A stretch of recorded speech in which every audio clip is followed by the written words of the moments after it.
Green Train is running. And I'll say Evan.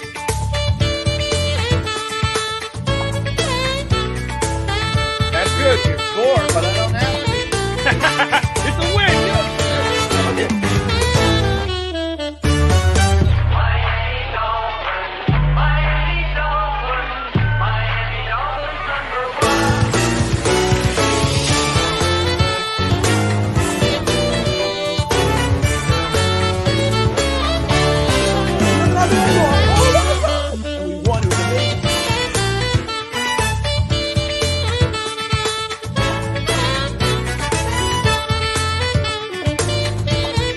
Best intro. Talk Sports Network. Thursday.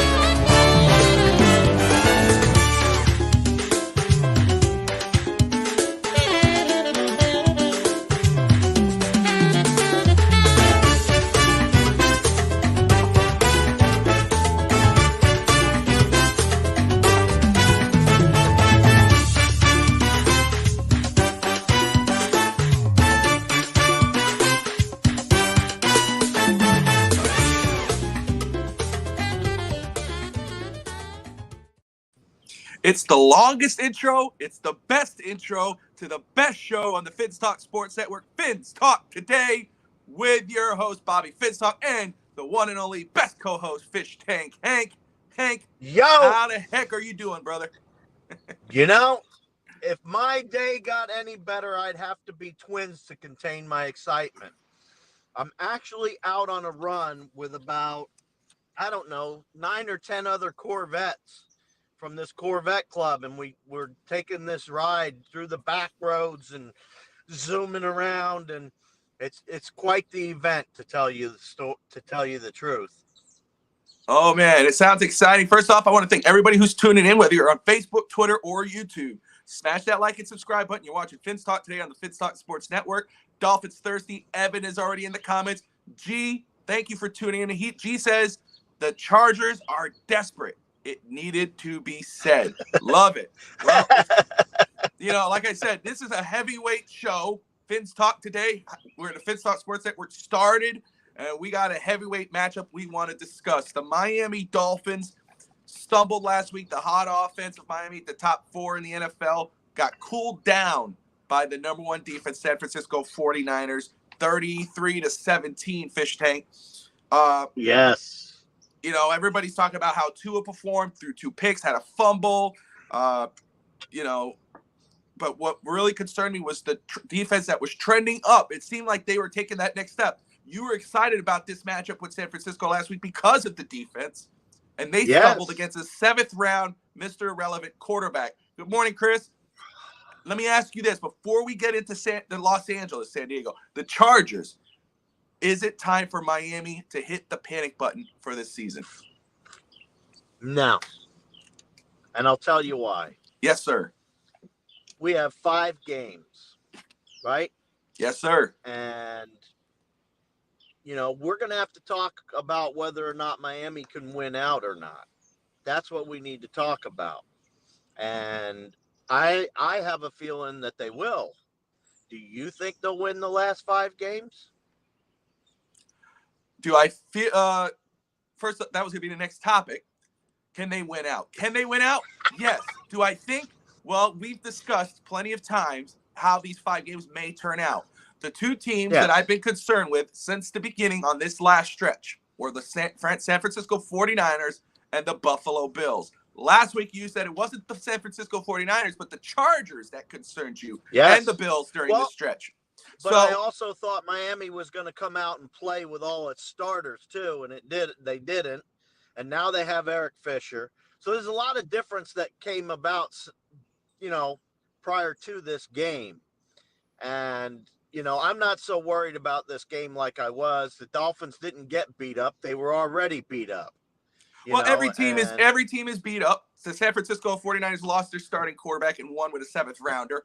I mean, the thing is, people forgot, and this is what I was trying to say last week with the 49ers matchup and the Dolphins, and reason why I thought Miami could lose this football game, that was last week, was the loss of Terron Armstead. You're going against the number one defense.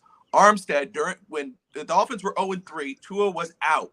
But how did that 0-3 start? Was when Armstead went out during the Bengals game. Tua, the offense totally got lost in translation. Tua got hurt, was out for the game. 3 weeks without Tua and Armstead. Dolphins were 0-3. Armstead misses this game against the 49ers. What happened? It was a different Tua. Not really a different Tua, just Completely. Tua was more focused on trying to protect himself than he was on getting it to the receivers. He had some missed throws, blah, blah, blah. Really, it wasn't on Tua. Everybody wants to talk about Tua. Can Tua do this against the Chargers? Can Tua do this? Did Tua lose the game? Did Tua win the game? It's a team effort. That's why, like I said, the team lost. The team lost. And when I said during post-game, first of all, no one had higher expectations for Tua than I did during the season. I put a lot of expectations on him. You know, win games. Don't cost us games. Be consistent. Blah, blah. He has done that. He's done that and more this season with the weapons that he's had and the coach that he's had. He's exceeded expectations. He is deserved. He can have a bad game. He's owed it. You know, he's done himself very well this year. It happens. What's up, Cap? Chris? Okay, so my question is still to you. Can Miami win out? Miami can win out. It's possible. Miami has the weapons. Here's the issue, though. We just said Eric Fisher. Eric Fisher's being signed off the street. I love the Eric Fisher signing. I think that's a big signing from general manager Chris Greer because it shows he knows what it takes to try to win out this season. However, we do depends have to on his Achilles. Depends on his health. You know, what's great about it is people go, oh, he could automatically replace Armstead or the right side. People have to understand he is coming off an injury. He is a former first-round pick. He's a veteran. This is really a depth move. This is a move that should have been made at the beginning of the season. Yeah. But it's a move you make now. That's okay. It works. How ready is he going to be come tomorrow night if he plays? If Armstead is out, that's a different story. You know, I don't know if Joey Bosa is going to play. Obviously, his brother had a field day. We talked about it before San Francisco. His brother had a field day. Defensive Player of the Year candidate, Nick Bosa. Does Joey Bosa play? How does that affect Miami? There's a lot of storylines going into this football game. If Armstead doesn't play, you should be a little more concerned. But can Miami win out? Yeah. Absolutely, they can win out. Will they? That's the question as we go week to week. So let's start off. Let's talk about week to week. No, there's no week to week. See, people are worried, and I'm here to tell you, Miami has a real chance at winning out. The only team that I think that we really have to concern ourselves with still, which you and I have discussed more than once, is the Bills. And the Bills are kind of crumbling a little bit right now, too. I mean, they lost Von Miller, which is a huge takeaway from their defense, in my opinion. He has been a beast for them. So I think that we're fortunate in the fact that we don't have to worry about him. But, you know, they still have a good defense, but they're not as good without him. Just like us missing Armstead on the offense. We're just not as good without him. I mean, those are the facts. I can't deny it. I mean, don't get me twisted or nothing, but you know what I mean. Well, Cat for Life says we should be able to get pressure on Justin Herbert. I expect Bradley Chubb to have his breakout game. That's awesome, Cap. And I think he will, too. I think the defense is going to have a day. And I'm going to talk about why, without giving my prediction at the end, why Miami is going to win this football game. You know, Hank knows I like looking at numbers. And, you know, I like looking at past football games, et cetera, et cetera. There's a reason why I think Miami can pull this up because the last time the Chargers faced a team like Miami, they lost. And we're going to get into that. But playoff machine. Listen, Miami was in the second seed last week before losing to the San Francisco 49ers. We were talking about how they could get to the number one seed. Of course, I think the Chiefs – didn't the Chiefs lose? I think the Chiefs lost. I was saying if Miami won, Chiefs lost, Miami would go right to that number one seed. Of course, Dolphins lose, Chiefs lose. Of course, right? But right now, Miami is sitting at the 6th seed at 8-4. And that's why I tell people, chill out for a second. We lost. I predicted a loss last week, but I wasn't worried. I said the defense, number one defense in the NFL. It's going to happen. It happens. It cools down. They're 8-4, people. The Dolphins are still in the playoffs. They're a legitimate 8-4. They have weapons. Tyreek Hill is having the best season of his career, the best season of any Miami Dolphins roster. Tua is exceeding his season. We have a real coach in Mike McDaniel who's having a badass year. Who we know win, lose, or draw this year. We got our coach for the future. It's a good time to be a Dolphins fan. 8-4 is a good place. Yes, it is. They sit at the 6th seed. I know you like that. They're projected right now, Fish Tank, to face the Baltimore Ravens in the wild card if the playoffs ended today. Yeah. Of course, they just lost Lamar Jackson, 9-4 after tomorrow. They just lost Lamar Jackson. We don't know how long he's going to be out. So that could be a favorable matchup for Miami. Miami beat them. Of course, Miami had to come all the way back and beat them because, Miami struggles against running quarterbacks. So I don't know if I would be too excited about facing Baltimore unless if Lamar's out, then I'll be very happy because Miami can handle the stationary quarterback. Of course, they're facing Huntley, and I got to do more scouting on him. The key games to watch this week for Dolphin fans before we get into the Chargers game is obviously the Dolphins versus the Chargers. Miami needs to win that football game in order to stay in a respectable place in the playoffs. But also, Fish Tank, and you talked about it before the show, the Jets versus the Bills. Who do we need to win that game, Fish Tank? Oh, we don't need anybody to win that game. We need the Bills to lose that game. Okay, that's a good way to say it. We need Buffalo to lose. All right. Chiefs versus the Broncos. I've been wanting Buffalo to lose for weeks. That's right. And they're always good to see you. Everyone tuning in. We appreciate you. Fins Talk today on the Fins Talk Sports Network. Hank sitting in his Corvette. I got some great news for you. You got great news? Yes, I'm in my car. I got some great news for you. I just got my season tickets again through Sydney Rubio. Nice. So I have season tickets for next year. Woohoo! Woo woo! So G you know says what I'll be doing. This is what G says. And G, thank you for tuning in, man. We appreciate you. Hit that like and subscribe button. Join us every weekend. He says we got 3 in-division games left, and we are worried about patching holes. All week, I haven't heard a peep about the Chargers. Hope the Dolphins are thinking about bolts because us fans ain't. We've been talking about the Chargers all week on the channel, but we also kind of look ahead. But we've been talking about the Chargers all week. If you're talking about Dolphins, I'm not sure our Dolphins fans on Twitter, I asked a weekly hypothetical question, gentlemen. If we do lose, does this still make us legitimate? Hank, if we lose, I forgot who said it. Yes. One of our guys said it. Evan said that if we lose today's game, we're going to lose 3 straight. That's against Buffalo. That was post game. I forgot. I don't think it was Evan. I'm not sure, and forgive me if it was. And but Cat for Life says if we lose against the Chargers, because I said last week if we lose against the Niners, we are not pretenders. But if we lose against the Chargers, Fish Tank, does that make the Miami Dolphins pretenders this season?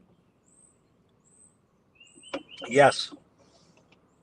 I think right now, hey, that's fair. I'm realistic. I know you're not, but I am. Oh, I'm being realistic. Don't open that can of worms. The realistic curve to this is the team we have to worry about is the Bills, and that's the real reality to this. I'm not worried about the Chargers, the Jets, the Patriots.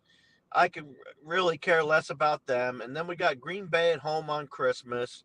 So I just don't really see the path to Miami crashing and burning like they usually do in December. Well, again, that's what I will trying just to say, Hank. Steve says Hank is sober today. Well, Hank's always sober. It's if he's high. That's the thing. Is he even keel or is he high? He's always sober. But I will say, I'm always sober. It might be the opposite. Oh, okay. Yeah. I am driving today. I will say, I'm being good.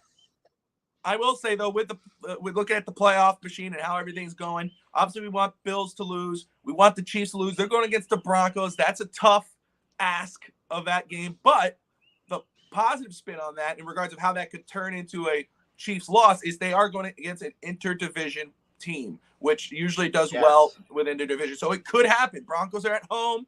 They're in the same division. It could be a shocker, and that would be good for Miami. And then the Ravens versus the Steelers. I think the Steelers. I think we want the Steelers to win that game. So if the Dolphins, Browns, Jets, and Broncos win, the Dolphins move to the number 1 seed.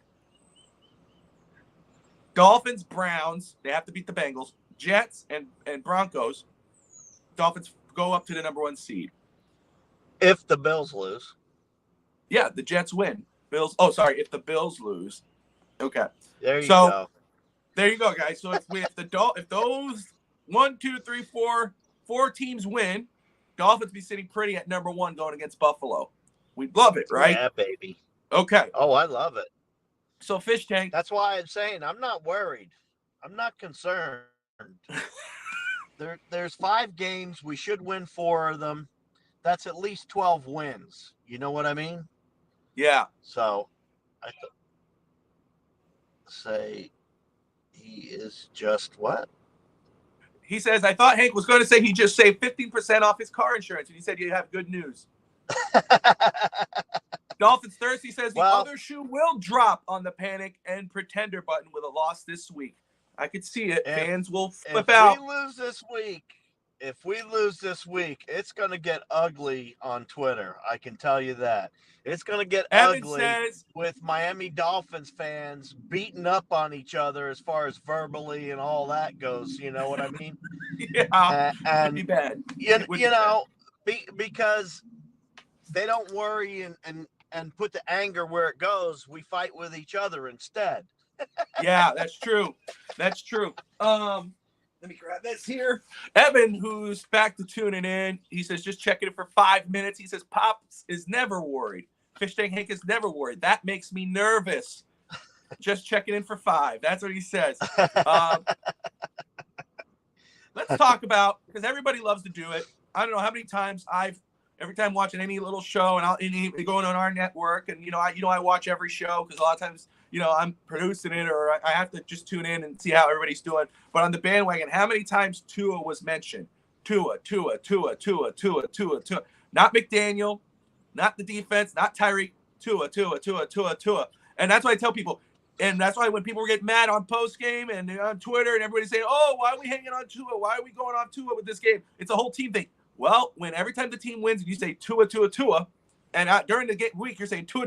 If the Dolphins lose, they're going to hammer on Tua. You got to keep that same energy. It's a team game. Fish Tank famously says, which is true, it starts and ends with the quarterback, but it is a team game. Tua had a bad game. That's fair. Based off his performance this season, he had a bad game, but this was on the whole team. The whole team had a bad game. Yes. This was a team slop. Welcome to this team slop, my friend. Team slop. That's right. Good afternoon, Steve. Always good to see you, brother. But what's up, Steve? Despite if Tua won last week and had 6 touchdowns, zero interceptions, blah blah blah blah blah. This still would have been a big game for Tua this weekend, Fish Tank, because he's going against the quarterback he's going to be linked with for his whole career, unless one of them totally flatlines in their career. Justin Herbert and Tua are always going to be connected. They're very good young quarterbacks. Evan says, with Bobby is high on Tua, that makes me nervous. Hey, I've given him expectations, and he's hit them this year, and now you guys got me defending the guy. Hey, you got, it is what it is. See how they grow? You know what I think it is? I think that Evans just had a little too much salt and his blood pressure's up, so that's why he's getting so nervous. That's right. Mr. Positive is really nervous. But hey, Fish Tank, this is a huge game for Tua this week. He's going against Justin Herbert. He struggled last week against the number 1 defense. He wants to come out and have a big game before he goes against a tougher team against Buffalo. Absolutely. So it was already He's going to come out enraged. Watch, Bobby.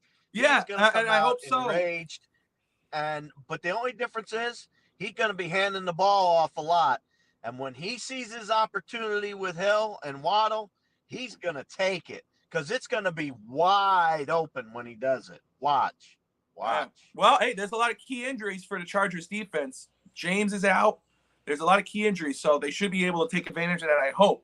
But, they've been linked to Justin Herbert all since draft day. You and I have been talking about Herbert, his connection with the Dolphins, blah, blah, blah. But again, like I tell people, it doesn't matter. He's the quarterback of the Chargers. Tua is the quarterback of the Dolphins.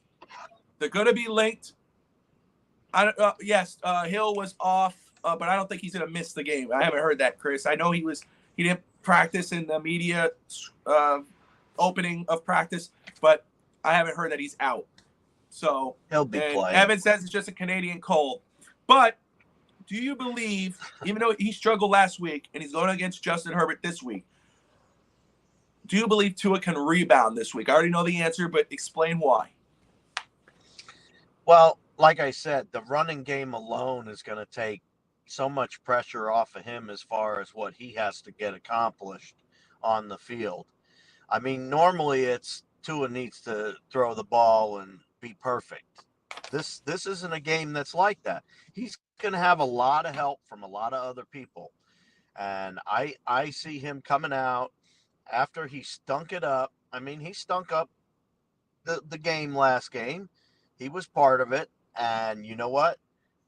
He'll want to show people. He'll want to show people what he can do, but he'll also want to show that people can rely on him. And he might feel like he lost a little bit of that team support to some degree by screwing up. So I think just those types of things on his shoulders and on his mind, he's going to come out and I guarantee he prepped and prepped and prepped, because this man is one big preparation machine.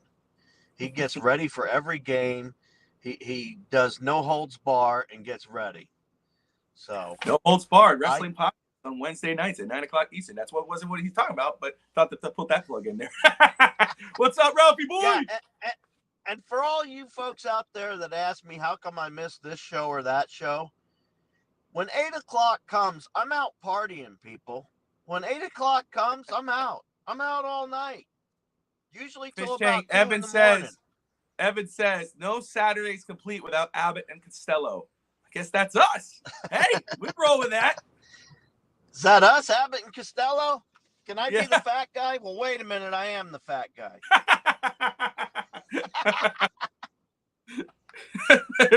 But, can Tua rebound? I believe he will. Obviously, he's going against, he's done well against mid-tier defense before. But I think the bigger question is, could the Dolphins defense rebound this week? I think that's the bigger question. I think they're going to rebound big time with that. They're missing their left and right tackle. We were missing ours. So, I mean, I think it's going to be a long day for Herbert. And I think it's going to be a big game for our running backs. I think so. Well, that's the better question. Could the running backs rebound? Because it's the running game that's been struggling. And when you can't run the football, especially against the number one defense, you saw what it did to the passing game. So it's going to be huge for this running game, Jeff Wilson, Raheem Mostert, to have a big game against the Chargers to help balance the ups. Because we've seen, and when the Dolphins were on that win streak, what a good running game can do for the Dolphins passing game. So you believe they will rebound this game, the running game? Oh, definitely. Not only are they going to rebound, hold on. Not only are they going to look, my voice is out. I know. Let me have some soda. There we go. Not only are they going to rebound, they're going to come back with force. I mean, you're getting Mostert back, and then you're going to have Ingold. And who else we got back there? What's the third one? Wilson. You're going to have those three just teaming up and going pounding it and pounding it and pounding it. I really think that McDaniel is going to make this one of those games where he just runs the piss out of the ball, to be honest with you. He'll throw a couple to keep them honest, but I think they're going to come up with a huge run scheme for this game. I don't see how they couldn't. But they'll always have Tyreek Hill and Waddle in their back pocket. So everybody had the whole team struggled last week except for Tyreek. Tyreek had a monster game last week, as he always does. I mean, and statistics shows stuff the run 8 times on Mike McDaniel will abandon the run. Okay, if they he doesn't keep trying. Linebackers and passing lanes ain't to his strength. Eichenberg is supposed to be back too. Will he have a good game? Did he have a good game while he started? That's kind of how I would answer that. It would be good to have him back just for depth reasons, but was he good when he was playing? No, he was probably the worst player on the line. So, I mean, good for depth. Play him, but it is what it is. Let's go over this. Let's talk about the numbers as we start getting into who wins and why. We're talking about keys of the game, Fish Tank. The Chargers. All right. Last week, the Dolphins faced the San Francisco 49ers, 10th best offense, number 1 defense. We know how that turned out, 33-17, lost Miami. This week, they go against the Chargers and Justin Herbert. Currently, the Dolphins are the 4th best offense in the NFL and the 17th best defense. The Chargers are the 13th best offense and the 26th best defense in the NFL. The Chargers, in the last 5 games, they beat Atlanta, lost at San Francisco, lost to Kansas City, beat Arizona, and lost to Vegas. The Dolphins, of course, we've gone over that before. Tua right now on the year is 2,859 yards, 21 touchdowns, 5 interceptions, 2 thrown last week against Herbert's 3,339 yards, 20 touchdowns, 7 picks. It's going to be a big game. The receiving numbers, the rushing game, it's kind of similar for the Chargers Dolphins. The leading receiver for the Dolphins, of course, is Tyreek, who's on record pace, 96 receptions, 1,379 yards, 5 touchdowns. Jesse Palmer for the Chargers, 57 receptions, 612 yards, 3 touchdowns. Fish Tank, as we're looking at these numbers, the Dolphins, what are your 3 keys to secure a Dolphins victory for this week, tomorrow? Okay. My 3 keys are: the defense needs to step up and get after Herbert. Put his butt in the ground many times. You have Ingram, Phillips. They should be doing one hell of a number on him. And I think that's key number 1. Key number 2 is the running game. Miami has got to do some type of consistency with the running game. They haven't been consistent with the running game all season. They haven't put it into play to make it really work like it should. So I would have to say a big key to this game will be the running game. I also believe that, Miami better do a lot better job about keeping Tua upright this season, after we had those losses on the line. But I don't know Eric Fisher. How's he going to be? Is he going to be in there? Who's playing where? Is Armstead coming back? So until I know something more about that, I would have to say you got to keep Tua upright. And those are my 3 keys. I think that's absolutely fair. Obviously, you got to protect Tua. My number 1 key is run the football. You want to help your offense. We know that that Tua and Tyreek and Waddle struggled a little bit last week, but Tua, Tyreek, and Waddle, they're going to get their numbers. They're going to ball out. Tyreek especially.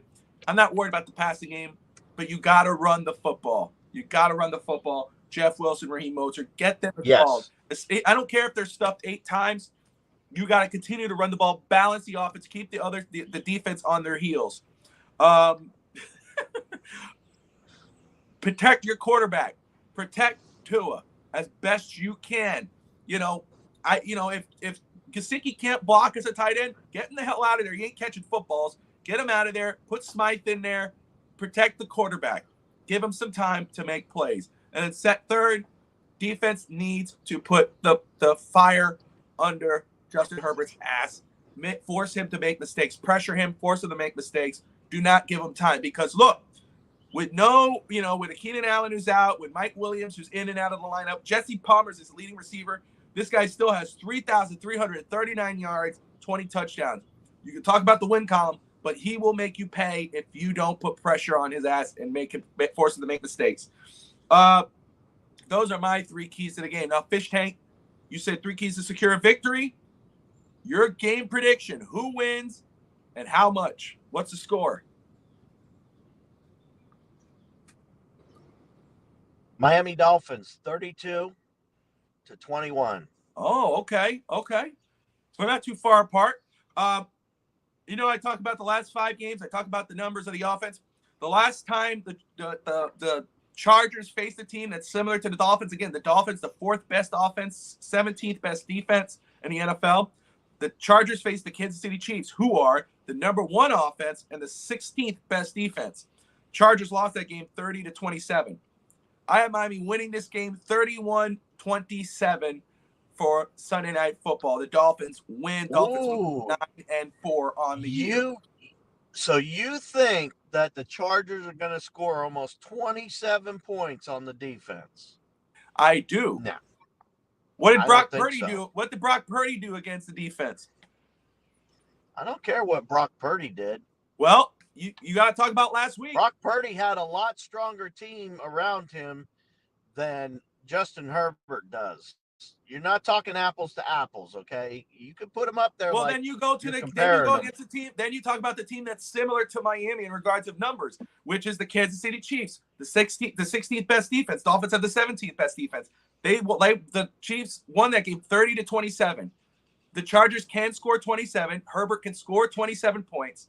I think it's absolutely fair. Just like I said last week, the realistic thing was 24-21. Of course, it was 33-17. 33-17.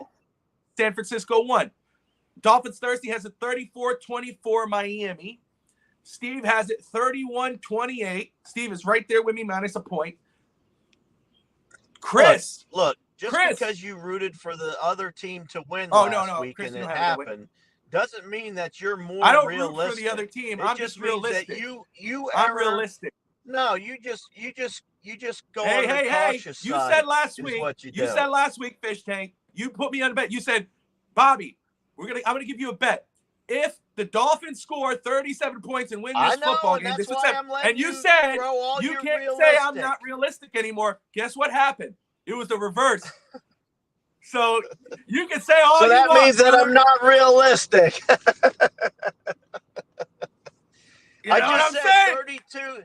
I just said 32-21, and you're telling me that's not realistic? Is that what you're trying to tell me? No, I'm not saying that's realistic. You're saying realistic. I said it's fair. You're coming at me, brother. You're coming at me. I told you before, don't get me twisted. Boy. Evan said 45-17. I'll come through this phone. I know it. I don't want. Oh, hell no. Hammer Time says 34-17. Ralphie Boy says 42-28. Chris, 35, Miami. Everybody's picking Miami, of course. 35-14, Miami for Chris. Right on. And Steve is right with me with 31-28. That would be great. Ralph has 42-28. I like Heaven's better, 45-17. I would love that. But, Miami needs to definitely win before they go against Buffalo. As long as Miami wins, we don't care. Get us a win. That's a big win. That's all we need. But listen, it's guys, a needed win. Yeah. G has a 31-17. Guys, look, we all want Miami to win. We're excited. 8-4. We want 9-4. We want to stay in the top of the conference. I believe it's going to happen. Fish Tank believes it's going to happen in 2 different ways. But let's just say this. Fish Tank, first off, we're not going to run over too much on time because Fish Tank, he is at a Corvette. He's riding with some guys who have other Corvettes. He's having a good time. He needs to eat a steak. So let's keep it short and sweet. Fish Tank, any final words for everybody before you head off and have a blast? I want to thank everybody for coming out and joining us today. I always have a good time with you folks. Unfortunately, today I couldn't read your comments because I am out on a drive. And, I love interacting with everybody, and we really appreciate you coming out and joining us. Fins up. Fins up. Absolutely. Guys, thank you for watching Fins Talk today on the Fins Talk Sports Network. Always smash that like and subscribe button. There you go. Yeah, there's Miss Fish Tank right there. I will say we got Digging in the Trenches at 2 o'clock Eastern. Tune in for that for Dr. Reginald Brown and JPF Scout. As always, guys, Bobby Fins Talk, Fish Tank Hank. Like, subscribe, and always Fins up. See you next time. Fins up.